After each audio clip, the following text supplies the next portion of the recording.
Blessed and happy Saturday to all of you, my dear friends, my dear brothers and sisters, my dear good people of God, faithful followers of the Daily Gospel Reflection with Father Jack, my dear kababayans. Today is September 21st, 2024, Saturday within the 24th week in Ordinary Time Year B.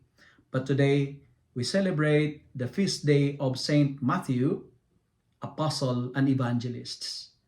Our Gospel for today is from the beautiful and the wonderful account of the Gospel of Matthew, chapter 9, verses 9 to 13. Our Gospel for today speaks about the calling of Matthew. Who is Matthew? He was a tax collector. And tax collector during the time of Jesus is the most hated person. Why? Because if you are a tax collector, you are like a beast in human form. You are an object of wrath. You are an object of hate, target of hate. Tax collector were known as corrupt and dishonest and greedy individual. Most hated because people's tax goes to the wrong pocket. And that pocket is the pocket of a tax collector. And if you are a tax collector during the time of Jesus, it means you're very rich, you're very wealthy. Matthew, as a tax collector, had the money. He had everything in life except one. He don't have peace. And if you have money, but people were angry and upset with you, you cannot sleep. So, what's the use of money if you don't have peace of mind? If you have money but people hate you, it's a big stress. You are in trouble. So what's the use of money if you are living in stress?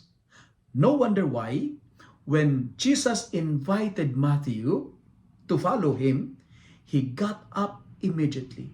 Without any question, he followed Jesus. Why is that? Because Matthew is teaching us of this beautiful lesson in life.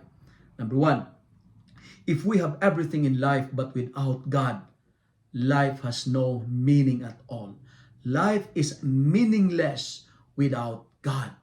If you have power, if you have fame, if you have the looks, if you have the prestige, if you have the everything, but without God, life is empty. That's the experience of Matthew. And Matthew understands that the greatest treasure a man can have is Jesus. If we have Jesus, we have everything. Second, it is interesting to note that after Matthew's response to the invitation of Jesus, there was a celebration. There was a party right away.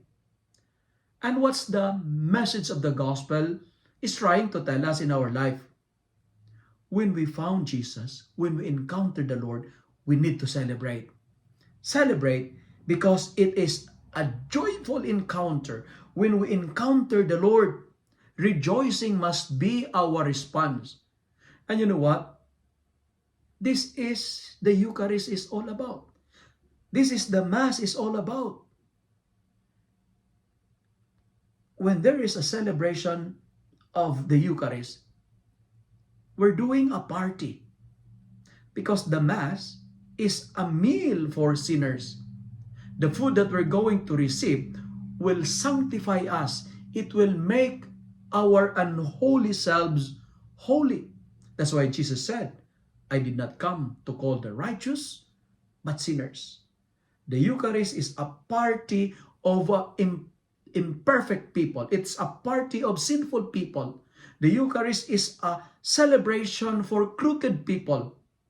It is a food for the worst sinners and sick people in this planet. That's why I understand Pope Francis said, the Eucharist is not a prize for the perfect, but a powerful medicine and nourishment for the weak. Tax collectors, sinners, needs physician because they are sick spiritually. We need Jesus because all of us, including myself, we're all sick because of our sins. Perhaps some of us who are listening this reflection right now are like Matthew. Some of us were dishonest, we're corrupt, we're living a crooked life, cheaters. But hey, do not be ashamed. Don't be discouraged.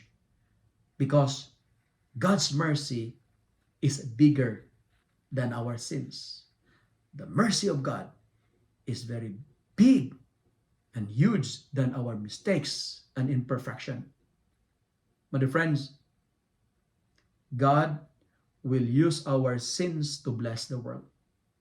God, He will use our failures to transform us like what He did in the life of Matthew.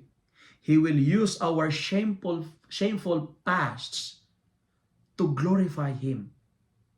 And that's the specialty of God. That's the expertise of God. God is not after of your horrible pasts, but He is developing your wonderful future. And He will use your dark pasts to brighten and to light up the world wherein it's very dark. He will use your dark pasts to lighten the world. Like Matthew, Jesus is inviting us, and He said, "Come, follow me. I did not come to shame sinners, but to save them." If you love and like this reflection, kindly share it with your friends, share it with your family, make the Word of God viral so that many will be blessed. Amen.